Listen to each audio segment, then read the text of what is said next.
नमस्ते, मैं प्रभात प्रियदर्शी, आप सभी का प्रियदर्शी आईएएस से स्वागत है। तो आज का क्लास है NCERT geography class 7th chapter number 2। Chapter का नाम है हमारी पृथ्वी के अंदर। क्या नाम है इसका? हमारी पृथ्वी के अंदर। चलिए बात करते हैं, एक एक करके बात करते हैं और अंत तक बने रहेंगे। और चैनल पर नए हैं तो पहले सब्सक्राइब कर ले, बेल आइकन प्रेस करें, जिससे कि आपको नोटिफिकेशन मिलता रहेगा। एनसीईआरटी क्लास के अलावा आपको current affairs, science, modern history, polity, economics, इस किसी का भी वीडियो देखना है आप प्ले लिस्ट में जाएँ, वहाँ आप देख सकते हैं। सभी उसमें डाला गया है अलग अलग प्लेलिस्ट बना करके। चलिए स्टार्ट करते हैं कि हमारी पृथ्वी एक गतिशील ग्रह है। क्या है? गतिशील ग्रह है। इसके अंदर और बाहर निरंतर परिवर्तन होता है। इसमें बताया जा रहा है कि इसके अंदर और बाहर निरंतर परिवर्तन होता है, कि हमेशा परिवर्तन होता है इसमें। आंतरिक परिवर्तन और बाह्य परिवर्तन। बाह्य परिवर्तन धरातल पर होगा, आंतरिक परिवर्तन वो अंदर होगा। ठीक है। जैसे मेंटल क्रोड में परिवर्तन से भूकंप आता है, ज्वालामुखी जो क्या है, ज्वालामुखी मुक्त मेंटल से उद्गार होता है, मेंटल से उद्गार होता है। तो सब क्या है? आंतरिक परिवर्तन है, वो आंतरिक परिवर्तन है। धरातल पर पठार, पर्वत, पठार, नदी, सागर का बनना, निश्चालन, अपर्दन, ये सब क्या है? तो ये हो गया बाह्य परिवर्तन हो गया, बाहरी परिवर्तन हो गया। ठीक है। चलिए बताएं, क्या आपने कभी सोचा है कि पृथ्वी के आंतरिक भाग में क्या है? पृथ्वी किन किन पदार्थों से बनी है? तो इससे बातें करेंगे, किससे बनी है, आंतरिक भाग में क्या पाया जाता है। ठीक है। चलिए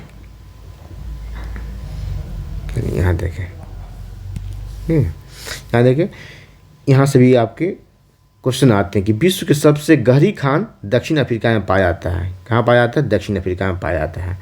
और इसकी गहराई 4 किलोमीटर है। ठीक है, 4 किलोमीटर गहराई। तेल की खोज में इंजीनियर ने इसकी गहराई 6 किलोमीटर तक खोद दी है। ठीक है। पृथ्वी के केंद्र तक पहुँचने के लिए, जो बिल्कुल असंभव है, आपको समुद्र की सतह पर कितना है? 6000 किलोमीटर की गहराई तक खोदना होगा। ठीक है। पृथ्वी के केंद्र तक पहुँचने पर कितना? तो 6000 किलोमीटर की गहराई तक खोदना होगा, तब जाकर के आप पृथ्वी के केंद्र में पहुंचेंगे। ठीक है। चलिए यहाँ देखें, पृथ्वी का आंतरिक भाग, यही पृथ्वी का आंतरिक भाग है। ठीक है। ये है प्रॉपर्टी, इसको भू प्रॉपर्टी भी बोला जाता है या सीधे प्रॉपर्टी बोल सकते हैं। ठीक है। और यहाँ इसके नीचे है मेंटल है, मेंटल के नीचे क्रोड है, मतलब पृथ्वी का आंतरिक भाग है। ठीक है।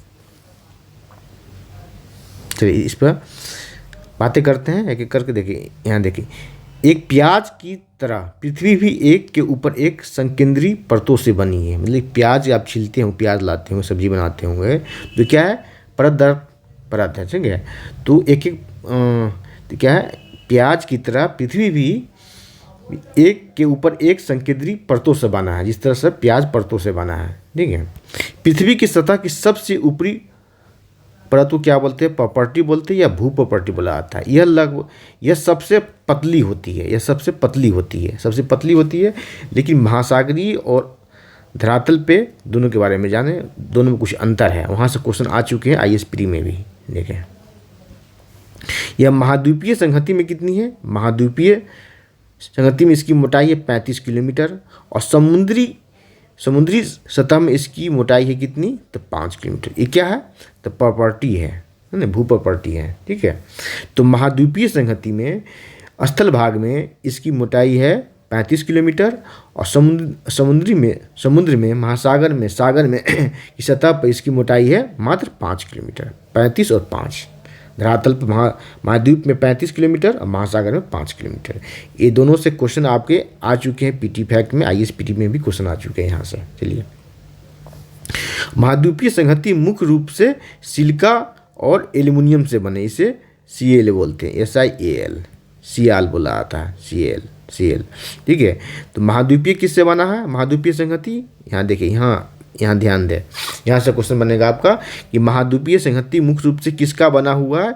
आपको आईएएस प्री, यूपीएससी प्री या बीपीएससी प्री, किसी भी स्टेट पीसीएस में यहाँ से क्वेश्चन आते हैं और आने की संभावना है, ठीक है। और एनसीईआरटी को ध्यान से पढ़ेंगे। आईएएस के साथ साथ स्टेट पीसीएस जितने भी हैं और कॉम्पिटिटिव एग्जाम जैसे बी ग्रेड का हो रहा है, सी ग्रेड का हो रहा है, सभी के लिए एनसीईआरटी उपयोगी है, यूजफुल है, ठीक है। बीपीएस, यूपी पीसीएस, बीपीएससी सभी के लिए यूजफुल है। और सच में बीपीएससी पीटी से आप क्वेश्चन का पैटर्न जब आप देखा होगा, उसके बाद से आपको लगा होगा कि एनसीईआरटी मस्ट है, ठीक है। तो ध्यान से इसे देखें। महाद्वीपीय संहति मुख्य रूप से सिलिका एवं एल्यूमिनियम से बना है, ये दोनों से बना है, ठीक है। देखिए इसे सीएल कहा आता है, ठीक है, एल्यूमिनियम। चलिए, महासागरीय संहति किससे बना है, ठीक है, देखिए सतह सीएल कहा जाता है। अब यहाँ देखिए महासागर की प्रॉपर्टी मुख्य रूप से सिलिका एवं मैग्नीशियम से बना है। यहाँ ध्यान देने वाली बात है कि महाद्वीप की प्रॉपर्टी जो है, महाद्वीप की प्रॉपर्टी जो है किससे बना हुआ है, सीएल से बना, सिलिका और एल्युमिनियम से बना हुआ है। और महासागर की प्रॉपर्टी किससे बना हुआ है, तो सीमेंट से बना हुआ, सिलिकॉन और मैग्नीशियम से बना हुआ, सिलिकॉन एंड मैग्नीशियम से बना हुआ। ये मैग्नीशियम केमिस्ट्री में पढ़े होंगे सबका संकेत। तो सिलिकॉन का संकेत है SI और मैग्नीशियम का, तो किससे बना हुआ है, सिलिकॉन और मैग्नीशियम से बना हुआ है, ठीक है। यहाँ देखें, प्रॉपर्टी के ठीक नीचे मेंटल है, प्रॉपर्टी के ठीक नीचे क्या है, मेंटल है, SINMG। प्रॉपर्टी के ठीक नीचे मेंटल, जो कि 2900 किलोमीटर की गहराई तक फैला हुआ है, 2900 किलोमीटर की गहराई तक फैला हुआ है मेंटल, ठीक है। ये है मेंटल, ठीक है, ये मेंटल, ये 2900 किलोमीटर की गहराई तक फैला हुआ है। चलिए, और इसकी सबसे आंतरिक परत को क्या कहा जाता है, कोर कहा जाता है। इंग्लिश में कोर कहा जाता है, हिंदी में क्रोड बोलता है, इसके कोर बोलता है। और इसमें भी 2 क्रोड होते हैं, आंतरिक कोर और बाह्य क्रोड होते हैं, ठीक है। चलिए, एक और मैं आपको एक फिगर बनाता हूँ, इसके द्वारा आपको समझाता हूँ। यहाँ चलिए, यहाँ देखें,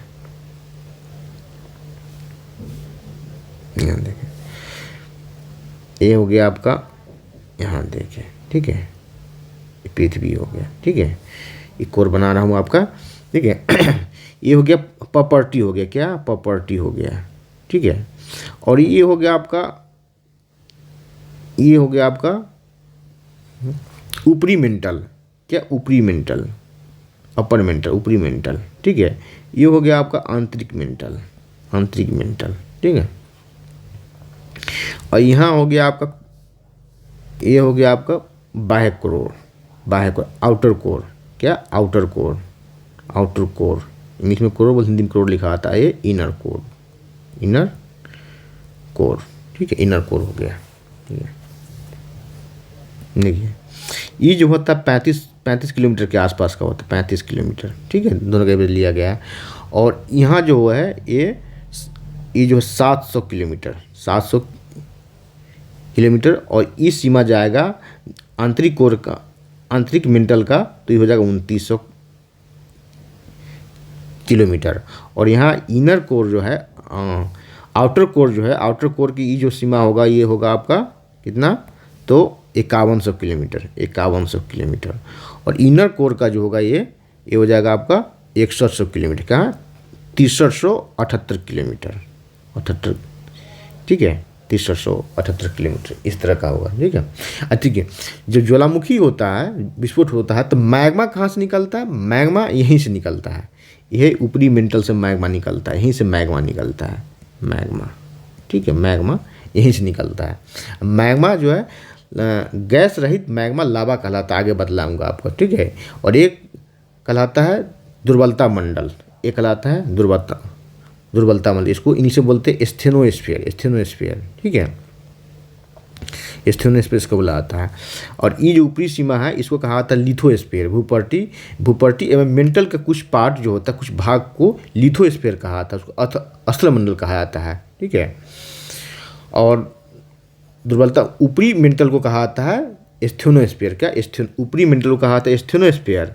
और ऊपरी मेंटल और कुछ ऊपरी मेंटल और प्रॉपर्टी को संयुक्त रूप से कहा जाता है लिथोस्फीयर, क्या, लिथोस्फीयर। चलिए आगे बढ़ते हैं और इस पर आपको बतलाऊंगा, ठीक है। हाँ, क्रोड के बारे में जान ले, इसके बारे में जान ले आप लोग। एक क्रोड जो है भूकंपीय जो होता है, भूकंपीय तरंगों को समझने में सहायता करता है। कौन? एक क्रोड करता है। भूकंपीय तरंगों को समझने में कौन सहायता करता है? पृथ्वी का कौन सा भाग? तो कोर वो करता है। क्या? भूकंपीय भूकंपीय भूकंपीय तरंगों को समझने में सहायता करता है। कौन? कोर भाग। यह जान ले। आंतरिक कोर जो होता है ये होता है सॉलिड होता है, ये होता है रिजिड। आंतरिक कोर जो होता है, आंतरिक कोर जो है, आंतरिक कोर ये है ना, इनर कोर, ये है रिजिड होता है, ये होता है सॉलिड होता है, सॉलिड। ठीक है, सॉलिड होता है। अब बाह्य कोर जो ऊपरी जो है, ऊपर में जो बाह्य कोर है ये होता है लिक्विड अवस्था में होता है। ठीक है, ये होता है लिक्विड अवस्था है या फ्लूइड बोलते हैं इसे, लिक्विड अवस्था में होता है, लिक्विड। ठीक है, आंतरिक कोर सॉलिड होता है, बाह्य कोर लिक्विड होता है। चलिए, अब कोर जो है भूकंपीय तरंग को समझने में सहायता करता है। चलिए, एस तरंग, पी तरंग, एल तरंग होते, कौन जो है सॉलिड से, कौन लिक्विड से को पार करता नहीं करता है, जब भूकंप पढ़ाऊंगा तो उसमें डिटेल से पढ़ाऊंगा। चलिए आगे बताता हूँ आपको। ठीक है, यहाँ देखें, यहाँ हो गए जिसकी त्रिज्या है 3500 किलोमीटर, इसकी त्रिज्या है, यहाँ देखें, क्रोड की त्रिज्या है 3500 किलोमीटर। कितनी? 3500 किलोमीटर। यह मुख्यतः निकेल और लोहे से बना है, निकेल और लोहे से बना, नीफे कहा जाता है, नीफे कहा जाता है, ये नीफे कहा जाता है। और यहाँ उच्च केंद्रीय कोर में तापमान और दाब उच्च होता है, तापमान और दाब क्या होता है? उच्च होता है। चलिए यहाँ देखें, कुछ और बता रहा हूँ मैं आपको। ठीक है, यहाँ बतलाया गया है एफी,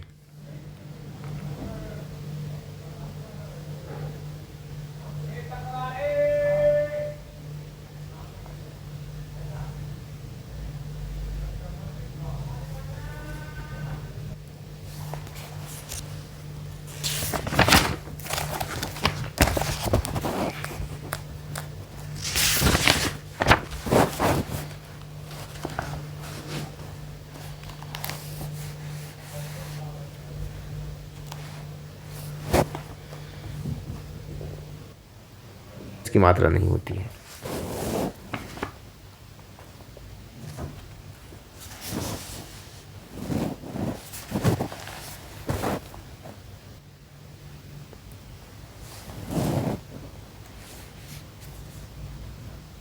तो काली मिट्टी के बारे में चर्चा हुई है तो बता ही दे रहा हूँ। ये काली मिट्टी सबसे अधिक पाया था महाराष्ट्र में, उसके बाद गुजरात में। काली मिट्टी किस फसल के लिए सबसे ज़्यादा उपयुक्त है? तो कपास के लिए। ठीक है, काली मिट्टी को रेगूरी मिट्टी भी कहा जाता है, रेगूरी मिट्टी भी कहा जाता है, इसे रेगूरी मिट्टी भी कहा जाता है। दरारी भी, स्वतः जुताई वाली मिट्टी भी कहा जाता है। क्या कहा जाता है? स्वतः जुताई वाली मिट्टी, स्वतः जुताई वाली मिट्टी। क्यों? क्योंकि इस सूखने पर इसमें दरारें आ जाती है, भीगने पर चिपचिपा होती है। ठीक है, और जल धारण करने की क्षमता सर्वाधिक है, सर्वाधिक जल धारण करने की क्षमता, सर्वाधिक जल धारण क्षमता, सर्वाधिक जल धारण क्षमता किसकी? काली मिट्टी की है। ठीक है, काली मिट्टी की जल धारण क्षमता। क्वेश्चन आगे काली मिट्टी की बात है तो देश के कुल 15% भागों पर काली मिट्टी पाया जाता है। काली मिट्टी कितनी है? 15% देश में। ठीक है, और काली मिट्टी में कौन कौन से तत्व पाए जाते हैं, अधिकता होती है, किस किस तत्व की कमी होती है? तो काली मिट्टी में जो है, काली मिट्टी में पाए जाते हैं मैग्नीशियम, एफी, चूना। यहाँ देखें, यहीं से आपको क्लियर हो जाएगा। यहीं से यहाँ आपको मैंने बताया था कि सिलिकॉन की मात्रा 65% से कम होगी। तो क्या होता है? बेसिक नेचर का होता है, बोले था ना आपको, बताया बेसिक नेचर का होता है, बेसिक नेचर का होता है। और विस्कस क्या होता है? ये कम होता है, टेम्परेचर अधिक होता है, जिसको से फैलता है ना। देखिए, तो बेसिक चूना क्या है? बेसिक नेचर का। यहाँ से आपको क्लियर हुआ, जो चूना की मात्रा है बेसिक नेचर का है, क्षारीय गुण वाला होता है। ठीक है, क्षारीय गुण वाला होता है और कार्बनिक पदार्थ ही पाया जाता है। क्या? कार्बनिक पदार्थ, ह्यूमस की मात्रा इसमें होती है। और कमी किसकी होती है? काली मिट्टी में किसकी कमी होती है? तो नाइट्रोजन और फास्फोरस की कमी होती है। नाइट्रोजन एंड फास्फोरस की कमी होती है। फास्फोरस की कमी होती है। फास्फोरस की एरो नीचो दे दिया, मतलब चलिए तो इतना समझ गए होंगे। अंतर्भेदी अग्नेय सेल, बहिर्भेदी अग्नेय सेल। बहिर्भेदी अग्नेय सेल कौन है? ग्रेनाइट है। कहाँ निर्माण हुआ है? बहिर्भेदी अग्नेय सेल बेसाल्टिक सेल, डेक्कन प्लेटू, इसी से का डेक्कन प्लेटू का निर्माण इसी से हुआ है। आपको इस तरह से समझा दिया मैंने, सिलिकॉन की मात्रा से, विस्कस से, टेम्परेचर से समझा दिया। ये अगर ये कंडीशन रहेगा 60% से अधिक रहेगा तो यहाँ शंकु का निर्माण होगा, ठीक है। 60% से कम रहेगा तो इसका विस्कस कम होगा तो क्या फैलेगा, फैल कर एक मैदान का निर्माण करेगा, प्लेट का निर्माण करेगा। डेक्कन प्लेट इसी से निर्माण है, इसी से फिर टूट करके अपसाद के रूप में काली मिट्टी का निर्माण हुआ। काली मिट्टी के बारे में सारा कुछ बता दिया मैं आपको, ठीक है, एक एक करके। चलिए आगे बढ़ते हैं। यहाँ देखिए, यहाँ मैं कुछ इसे बता रहा हूँ, इसके बारे में देखिए, कुछ यहाँ दिया गया है, जीवाश्म, ठीक है। इसे सेलों की परतों में दबे मृत पौधे एवं जंतुओं का अवशेष जीवाश्म कहलाते हैं, ठीक है। जो भी पेड़ पौधे हैं, जीव जंतु है, उसके अवशेष जो है वो जीवाश्म कहलाते हैं। और इसी जीवाश्म से वर्षों तक, हजारों वर्षों तक, सैकड़ों वर्षों तक दबा रह जाता है। तो इसी से कोयला का, खनिज का निर्माण, कोयला का, पेट्रोलियम का, गैस का निर्माण होता है। सेल गैस मैंने आपको बताया है पहले आगे कि सेल गैस का निर्माण कहाँ सबसे अधिक? अमेरिका में। उसी के बाद वो आत्मनिर्भर हो गया तो उसका पश्चिम एशिया में उसका इंटरेस्ट कम हो गया। अब चाइना का इंटरेस्ट बढ़ रहा है। तो सेल गैस का भी निर्माण, सभी का निर्माण खनिज पदार्थों का ये किससे होता है? तो जीवाश्म से ही होता है। कोयला का निर्माण भी इसी से हुआ, गैस पेट्रोलियम का निर्माण भी इसी से हुआ। कभी भूकंप आया होगा या तो दब गया होगा धरती के अंदर, हजारों उच्च दाब व ताप के कारण वो गैस में, पेट्रोलियम में बदल जाता है, ठीक है। इसको ह्यूमस कहते हैं। चलिए आगे बढ़ते हैं। इसे भी रेज कर रहा हूँ। चलिए यहाँ तक समझ गए होंगे। चलिए हम आते हैं। सेल लुढ़क का चटक कर एक दूसरे से टकरा कर छोटे छोटे टुकड़े में टूट जाती है। सेल क्या कहती है? लुढ़क कर टकरा कर एक दूसरे में टूट जाती है। इन छोटे छोटे कणों को अवसाद कहते हैं। छोटे छोटे कणों को अवसाद कहते हैं। ये अवसाद हवा द्वारा, जल द्वारा, नदी मतलब बारिश जब होती है तो नदी द्वारा सतह से बहकर नदी में आती है, नाले में आती है, तालाब में आती है, फिर जो है समुद्र में जाती है। नल द्वारा एक स्थान से दूसरे स्थान पर पहुँच जमा कर दिए जाते हैं। इसलिए कहा जाता है कि बाढ़ जो है अभिशाप भी और वरदान भी है। तो बाढ़ हमेशा अपने साथ नई मिट्टी लाती है और क्षेत्र में बाढ़ग्रस्त क्षेत्र जो है उसमें नई मिट्टी को बिछा देती है जो उपजाऊ होती है। तो ही अवसाद होता है, ठीक है। जो काट करके मिट्टी द्वारा, पानी द्वारा, जल द्वारा कटाव होता है मिट्टी का और या चट्टान का, तो लाती है, ठीक है। हवा, जल एक स्थान से दूसरे स्थान पर लाकर जमा कर दिए जाते हैं। ये अदृढ़ अवसाद दबकर कठोर होकर सेल की परत बनते हैं। किसका परत बनते हैं? सेल की परत बनते हैं, ठीक है।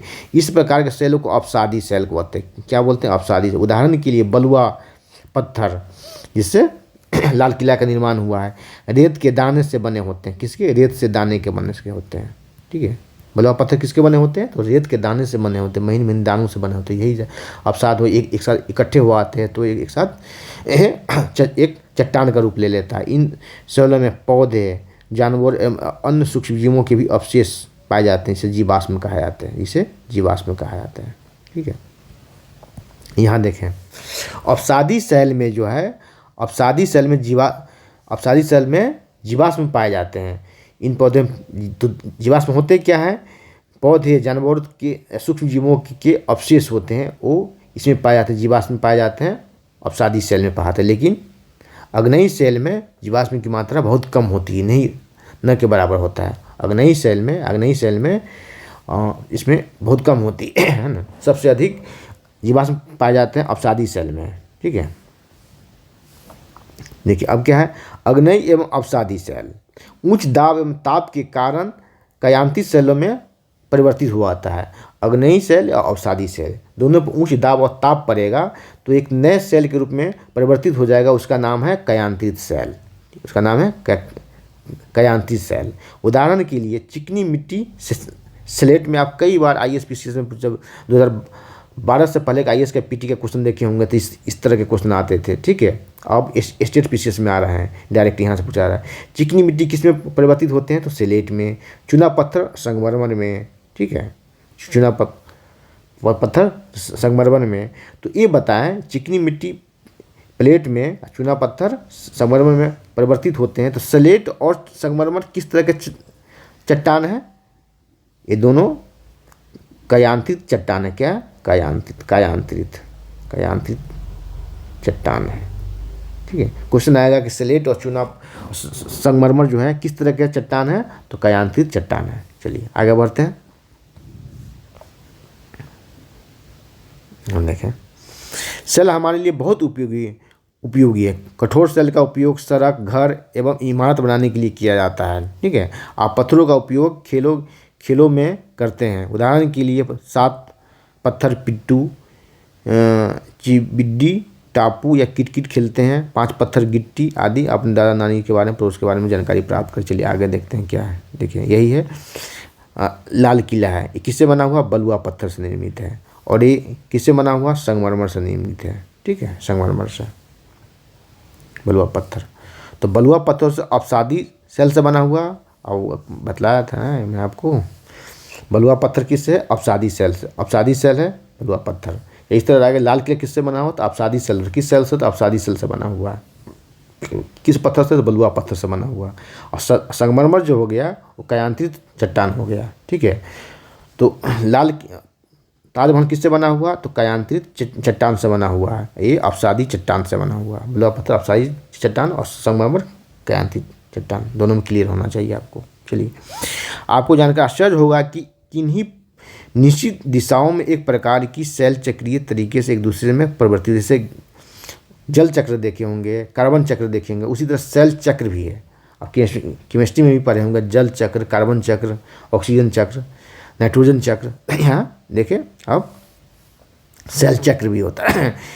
एक सेल से दूसरे सेल में परिवर्तन की प्रक्रिया को सेल चक्र कहते हैं। आप जानते हैं कि द्रवित मैग्मा, देखिए प्राथमिक सेल है, द्रवित मैग्मा जो है प्राथमिक सेल का निर्माण होता है इसी से, उसको अग्नेय सेल बोलते हैं। द्रवित मैग्मा से द्रवित मैग्मा ठंडा होकर के अग्नेय सेल बन जाता है। क्या बन जाता है? अग्नेय सेल बन जाता है। ये अग्नेय सेल छोटे छोटे टुकड़ों में टूट करके, अग्नेय सेल छोटे छोटे टुकड़ों में टूट कर एक स्थान पर एक स्थान पर स्थानांतरित होकर अपसादी सेल का निर्माण करते हैं। ठीक है, तो मतलब अपसाद टूट करके तो अपसाद बनते हैं, अपसादी सेल का निर्माण करते हैं। फिर ताप एवं दाब के कारण अग्नेय एवं अपसादी सेल कायांतरित सेल में बदल जाते हैं। आपको बताया था, अत्यधिक ताप एवं दाब के कारण कायांतरित सेल पुनः पिघल करके द्रवित मैग्मा बन जाते हैं। कहाँ बनते हैं मैग्मा? आपको बतलाया है मेंटल में है। क्या? पृथ्वी के किस भाग में? मेंटल में, कोर में नहीं, भू प्रॉपर्टी में नहीं, मेंटल में। ठीक है, और मेंटल से ही ये द्रवित मैग्मा निकलता है। कायांतरित सेल समूह पुनः पिघल करके द्रवित मैग्मा बन जाते हैं। यह द्रवित मैग्मा पुनः ठंडा होकर ठोस अग्नेय सेल में परिवर्तित हो जाते हैं, जैसा दिया गया है चित्र 2.4 में। यहाँ देखें, ये मैग्मा है। ठीक है, इसी कहा था मैग्मा से प्राथमिक सेल का निर्माण होता है। प्राथमिक सेल जिसे अग्नेय सेल कहते हैं। देखिए इसको कहा था, इसे जो है इसे भेंट कहा जाता है। क्या बोलता है? भेंट। केंद्रीय नलिका। क्या? केंद्रीय नलिका, केंद्रीय नलिका। ठीक है, केंद्रीय नलिका भेंट कहा जाता है। और इसके अलावा जो भी शाखा बनेगा आपको, इस शाखा है, इस शाखा है, इस शाखा है, तो ये कहलाता है डाइक। क्या कहलाता है? डाइक। ठीक है, डाइक कहलाता है। ठीक है, और यहीं उद्गार होता है। ठीक है, यहीं उद्गार है। और यही बाद में अगर ये ठंडा हो जाता है तो यहाँ पर शंकु का निर्माण होता है। तो यहाँ पर फिर झील बन जाता है। बारिश का पानी इसमें जमा हुआ तो यहाँ झील का भी निर्माण हो आता है। ठीक है, और मैग्मा कहाँ से निकलता है आपको बताया, पृथ्वी किस भाग से? तो मेंटल से, मेंटल से। ठीक है, मेंटल से निर्माण होता है। ठीक है, अब देखिए अब यहाँ आ रहा है। देखिए मैग्मा है तो इससे बना अग्नेय सेल बना, ठंडा होकर के अग्नेय सेल बना। अग्नेय सेल किस में फिर टूटे, इसमें टूट फूट होगा, अपसाद होगा, तो अपसाद को अपसाद या तलछट का निर्माण होगा। ठीक है, अपसाद सेल का निर्माण हो गया। अपसाद सेल से क्या होगा? फिर ताप और दाब के कारण इस पर जब पड़ता है तो फिर निर्माण होता है कायांतरित सेल का। किस सेल का? कायांतरित। तीसरा सेल कायांतरित सेल का। ठीक है, संगमरमर जो है कायांतरित सेल का ही उदाहरण है। और फिर क्या हो जाएगा? इस पर ताप दाब के कारण पड़ेगा तो फिर ये मैग्मा का रूप ले लेगा। तो यही चक्र है। ये कार्बन चक्र पर हो, नाइट्रोजन चक्र पर, जल चक्र, उसी तरह इसका भी एक चक्र है। चलिए सेल विभिन्न खनिजों से बनी होती। किससे बनी होती? विभिन्न खनिजों से बनी होती है। खनिज प्राकृतिक रूप में पाए जाते हैं। किसमें? खनिज का मैन मेड निर्माण नहीं हो सकता, कृत्रिम निर्माण नहीं हो सकता, मानव निर्मित नहीं होता है खनिज। सेल विभिन्न खनिजों से बनी होती है। खनिज प्राकृतिक रूप में पाए जाने वाले पदार्थ हैं जिनका निश्चित भौतिक एवं रासायनिक मिश्रण होता है, जिसका निश्चित भौतिक गुणधर्म और रासायनिक मिश्रण होता है। खनिज मानव जाति के लिए बहुत ही उपयोगी है। कुछ का उपयोग ईंधन के लिए करते हैं, मैंने बताया जीवाश्म ईंधन के लिए, कोयला, प्राकृतिक गैस, पेट्रोलियम, इस सब का निर्माण जो है सेल से ही होता है। ठीक है, सेल से होता है। ये सब क्या है, जब धरती के अंदर जब इसका निर्माण होता है, जब धरती के अंदर किसी भूकंप के कारण किसी कारण दब जाता है, तो सैकड़ों वर्ष हजारों वर्षों में जो जीवाश्म होता है, पेड़ पौधे जीव जंतु का जो अवशेष होता है, वही जो है इसमें परिवर्तित हुआ। उच्च ताप और दाब के कारण कोयला में परिवर्तित हुआ था, प्राकृतिक गैस में परिवर्तित हुआ था, पेट्रोलियम में परिवर्तित हुआ, सेल गैस में परिवर्तित हुआ था, किसी भी खनिज पदार्थ में परिवर्तित हुआ था।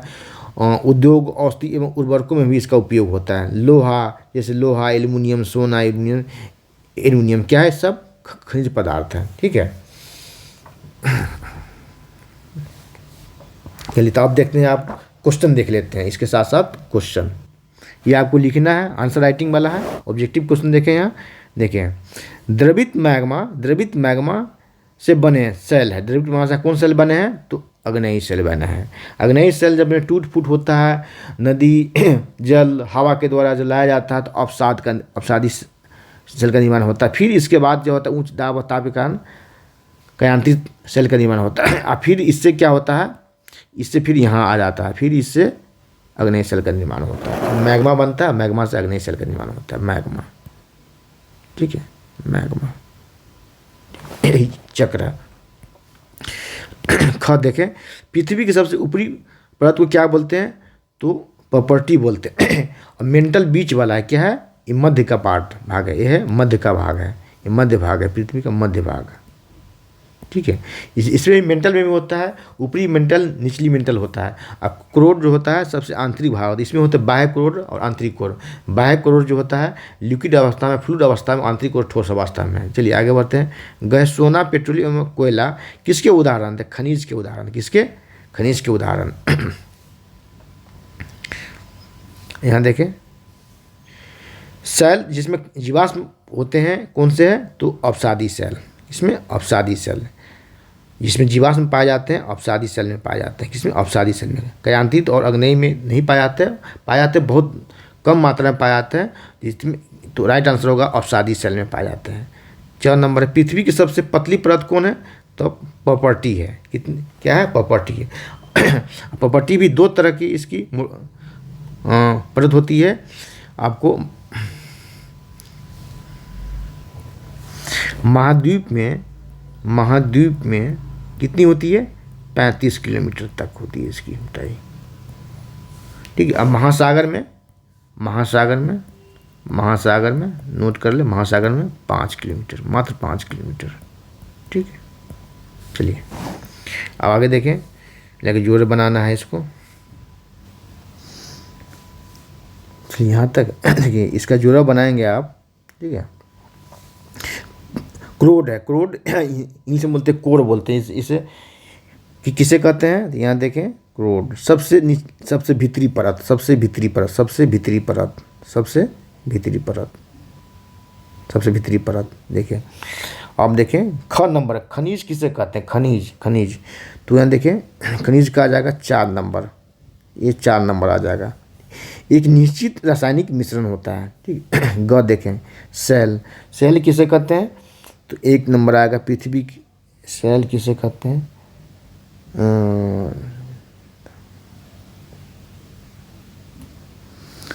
तो सेल किसे, ये देखिए पृथ्वी की सत्ता क्या है, सेल से निर्मित है। ग देख, चिकनी मिट्टी, घ चिकनी मिट्टी। चलिए, चिकनी मिट्टी हुआ था प्लेट में, हुआ था परिवर्तित हुआ था, चिकनी मिट्टी प्लेट में परिवर्तित हुआ था। सीएल में सिलिकॉन और एल्युमिनियम, चौका 3, सिलिकॉन और एल्युमिनियम, ये आ जाएगा आपको यहाँ आ जाएगा सिलिकॉन और एल्युमिनियम, SI और AL। ठीक है, SiAl। तो आज तो ये जो मिलान करवाया Cl का, सिलिकॉन और एल्युमिनियम का, तो ये किसका निर्माण करता है? तो ये निर्माण करता है महाद्वीपीय संहति का, महाद्वीपीय संहति का, महाद्वीपीय संहति का निर्माण करता है। ठीक है, जिसकी मोटाई होती है 35 किलोमीटर के आसपास, 35 किलोमीटर आगे बतलाया है मैंने आपको। ठीक है, और ये होता है सीमा, सिलिकॉन और मैग्नीशियम। तो ये महासागरीय का, ये महासागरीय संहति का, महासागरीय संहति का। ठीक है, संहति का। तो आज इतना ही, फिर अगले वीडियो में मिलते हैं, क्लास में मिलते हैं। सेशन कैसा लगा, क्लास कैसा लगा, कमेंट सेक्शन में कमेंट करें। कोई भी वीडियो तो कमेंट करेंगे, और चैनल पर नए हैं तो पहले सब्सक्राइब करें, बेल आइकन प्रेस करें, जिससे कि आपको नोटिफिकेशन मिलता रहेगा। और NCERT की क्लास जो है, NCERT की बुक जो है IAS के साथ UP PCS BPSC जितने भी PCS एग्जाम है या B ग्रेड के एग्जाम हो रहे हैं, जितने कॉम्पिटिटिव एग्जाम, सभी के लिए यूजफुल हो चुका है आज की डेट में। तो NCERT को अच्छे से पढ़े, NCERT क्लास को अच्छे से देखें, अच्छे से पढ़े। ठीक है, और NCERT क्लास के अलावा भी आपको और क्लास करना है तो आप चैनल पर जाएं, प्लेलिस्ट में जाएं। प्लेलिस्ट में सभी को डाला गया है। इनसे मॉडर्न हिस्ट्री का अलग प्लेलिस्ट है, करंट अफेयर्स का अलग है, साइंस का अलग है, बिहार स्पेशल का अलग है, यूपी स्पेशल भी मैं इस पर मैं चलाऊँगा। तो आप जा कर के देखें, अपना फ़ायदा उठाएँ और एग्ज़ाम में अपना सीट सुनिश्चित करें। चलिए, धन्यवाद, जय हिंद।